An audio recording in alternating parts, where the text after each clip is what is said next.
Rain fell like static over the coastal town of Greyhaven when Detective Ethan Hale stepped into apartment 6B.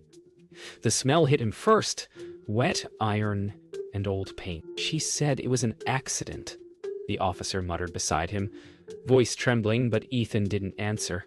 His flashlight carved through the dim hall, slicing shadows off peeling wallpaper. The living room looked untouched, too clean for tragedy, except for the crimson arc across the floor. Thin, deliberate, like brushstrokes. He stared at the overturned coffee table, the shattered wine glass, and then at Lena Morris. She sat motionless on the couch, her pale skin catching the cold light, eyes unfocused, lips trembling as if she'd rehearsed grief. Her voice cracked when she finally spoke. "I tried to help her. I swear I tried." Ethan's hand tightened around his notepad. "Then tell me," he said, "why are there drag marks? Would you still trust your roommate after that?" Lena's voice trembled as she described the fall. How Mara slipped near the balcony while carrying wine. Ethan listened, but something in her phrasing caught him. She said, "The sound she made, not the scream." That difference mattered. He'd seen enough to know when language betrayed emotion. Rain hit the window harder now. The balcony door was open, curtains breathing in the wind. "Show me where it happened," Ethan said quietly. Lena hesitated before standing, her bare feet silent on the wood. Outside, the air was colder. The balcony rail bore a dark stain where fingers had gripped too hard. The ground below was still wet, police tape fluttering like dying flags. Ethan crouched, examining chipped paint and broken glass embedded in the concrete. "She fell backwards," he asked. Lena nodded too quickly. The rain whispered something he couldn't name. Back inside, Ethan noticed a framed photo on the shelf. Lena and Mara smiling with matching wine glasses, frozen in brighter days. He picked it up, tilting it toward the lamp. A faint smudge of blood marred the glass. When he looked up, Lena's face had gone blank, as if she'd forgotten the meaning of smiling. Ethan ended the interview with the sinking certainty that something was wrong. Not just with Lennon's story, but with the apartment itself. The sound of dripping water came from the living room now, though no leak was visible. He turned toward the stain on the floor again. It had widened. He blinked once, and it was gone. But he knew what he saw. Detective Ethan Hale returned to apartment 6B the next morning, but the place no longer felt like the same crime scene. It smelled cleaner. Too clean, as though someone had scrubbed the walls overnight. The bloodstains were gone, yet he could still see their outlines when the light shifted. Lena Morris greeted him at the door, dressed in a fresh white sweater, her hair damp as if she'd just showered. "I couldn't sleep," she said softly. Ethan noticed her pupils were dilated, her fingers trembling. "You said she fell from here," he said, glancing toward the balcony again. Lena's lips twitched into a fragile smile. "But I dreamed she came back." As Ethan walked the apartment, something subtle unnerved him.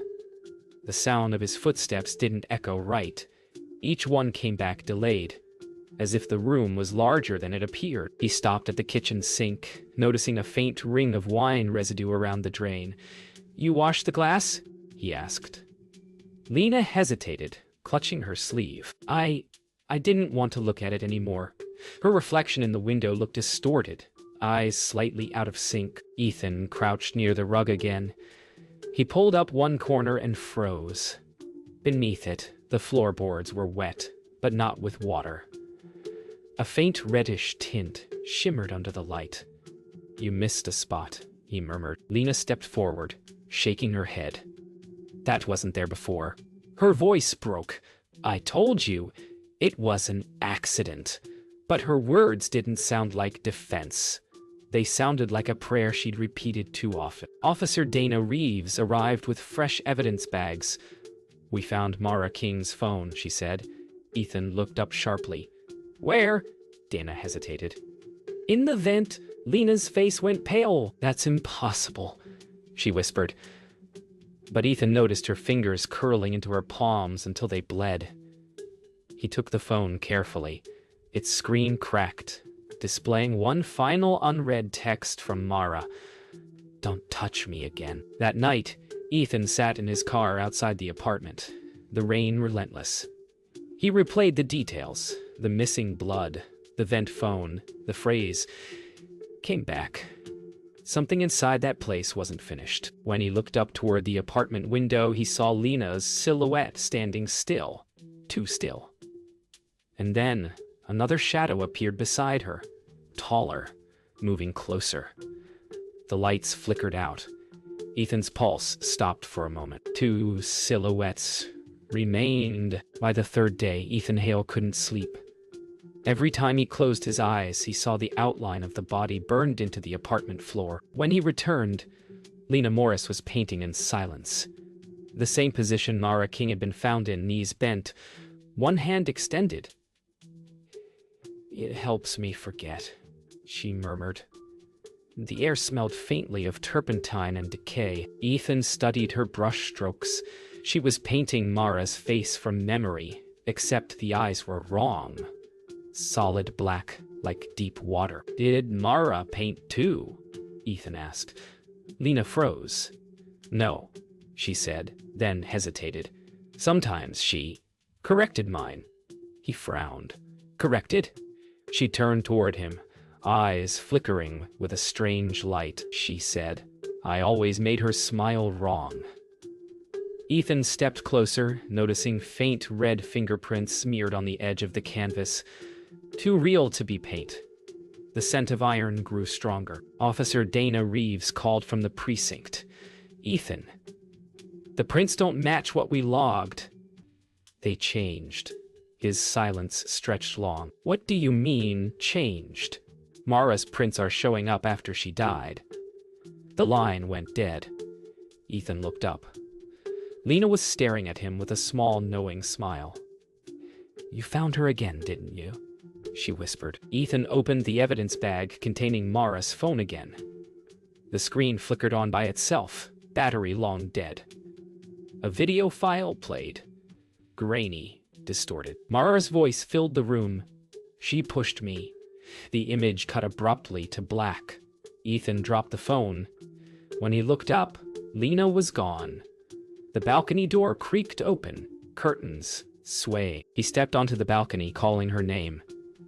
The air was electric, thick with sea salt and storm. Then he saw movement below. A second figure, soaked, climbing the fire escape. Blonde hair, blue eyes, Mara. Ethan froze, every instinct screaming to run, but his body refused. When the figure looked up, she smiled. The same smile from Lena's painting. "You should have left her alone," she whispered from the rain. Ethan Hale barely remembered climbing back inside. His clothes clung to him, soaked with sea rain, his breath fogging the air. Lena Morris was gone. Only her painting remained, now different. The canvas, still wet, showed three figures, Lena, Mara, and Ethan, all standing in the same room. His reflection in the paint seemed to move independently, eyes darting toward the door. A faint knock echoed through the apartment. Someone, or something, wanted in. He followed the sound into the bathroom.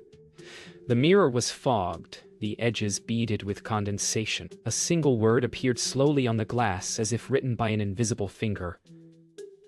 "Why?"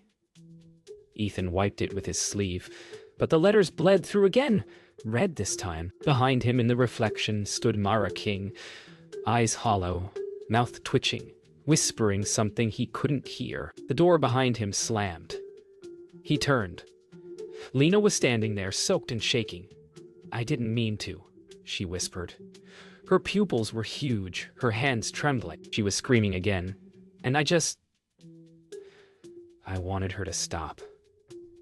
Ethan's breath caught. "Lena, what are you saying?" "I didn't push her," she said, tears streaming down her face. "I held her. She jumped." He recorded her confession on his phone. Her voice trembled, but something in it felt rehearsed, practiced. She said she'd tell everyone about what I did, about us. Lena said. Ethan stopped the recording. Us, he repeated. Her eyes flickered toward him, frightened. You don't remember, she whispered. You were here that night too. For a moment, the air went still. The storm outside seemed to stop breathing. The walls began to whisper. Ethan backed away, clutching the phone, but the apartment seemed alive, breathing.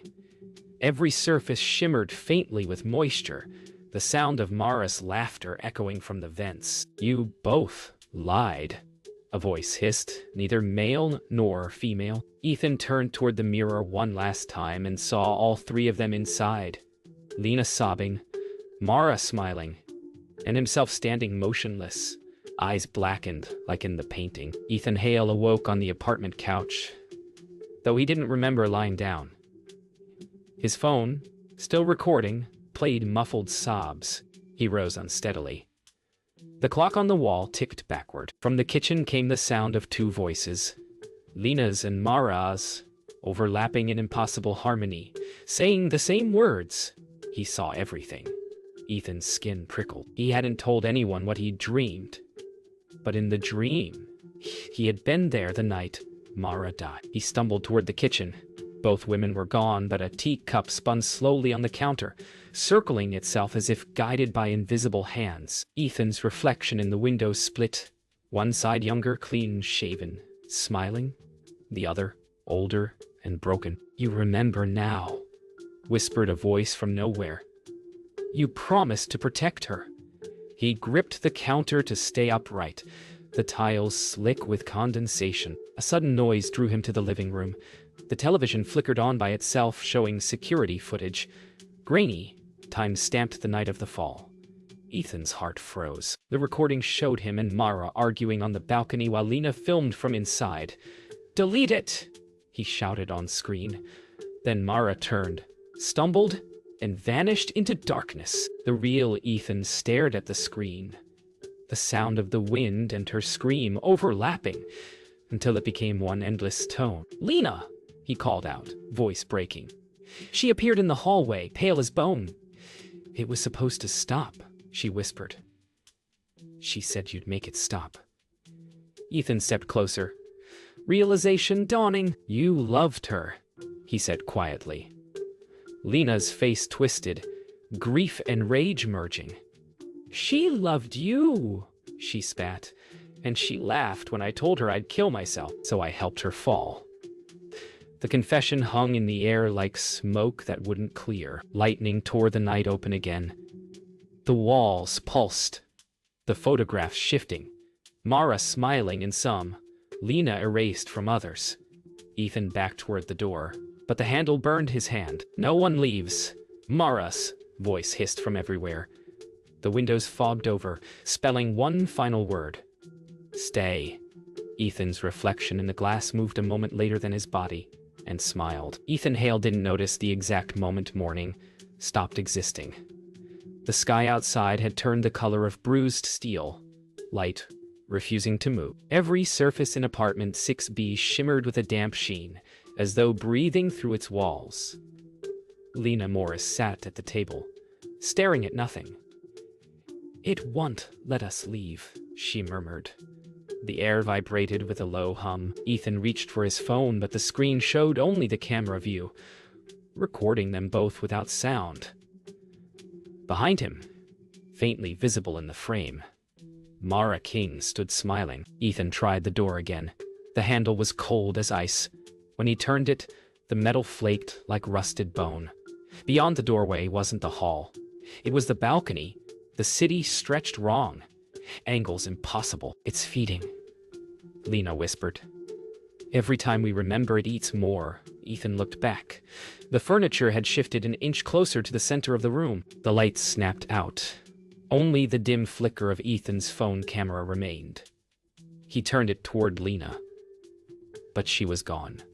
Footsteps echoed from every wall, overlapping.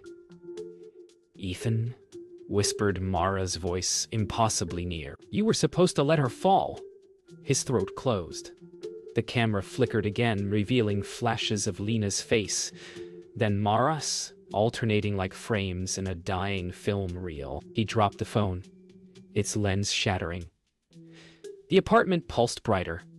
Every photograph on the wall wept streaks of crimson. From beneath the floor came the sound of a heartbeat. "It's her," Lena's voice echoed. Yet she was nowhere visible. Ethan knelt, pressing his ear to the boards. The thudding cinched with his pulse until he couldn't tell whose it was. Then, faintly, a whisper from below. "You fell too." The heartbeat stopped. Silence expanded like pressure underwater. Ethan lifted his head and found both women standing before him. Lena on his left, Mara on his right, mirror images lit by opposite colors. "One of us lied," Mara said calmly. "One of us didn't fall." Lena's eyes brimmed with tears. "Shoes," she pleaded. The apartment groaned, ceiling cracking. Ethan's lips parted, but the air turned black before sound could escape. The storm had stopped. The apartment sat in absolute quiet, its windows reflecting nothing but gray. Ethan Hale opened his eyes to find himself alone. No women, no sound, no air. His phone lay beside him, recording. On the screen, Lena Morris and Mara King still stood where he'd last seen them, frozen like mannequins. He touched the glass and both figures blinked. "You can't erase what's real," said Mara's voice from the phone. Then Lena's whisper followed. "You were always part of it." He replayed the recording from the night of the fall. The frame shuddered, showing Mara on the balcony, Lena inside crying, and himself walking between them. But in this version, he reached out first. "Stop," he heard himself say, and then Mara slipped backward, hitting the railing. The image cut, then looped, the fall repeating endlessly. Every time, Ethan's hand was just an inch closer to her back. He dropped the phone. "If I remember it right," he whispered. "Does that make it true?" The floor creaked. A faint shape emerged in the doorway. "Lena, calm now," her clothes dry, eyes distant. "Truth doesn't care who tells it," she said. "It just wants to stay." Behind her, Mara appeared again, silent. The two women looked identical in that half-light, one shadow merging into the other. The apartment began to fade, its walls dissolving into mist. Ethan stepped toward them, reaching out. "Tell me who fell," he said. Both women spoke at once. We all did.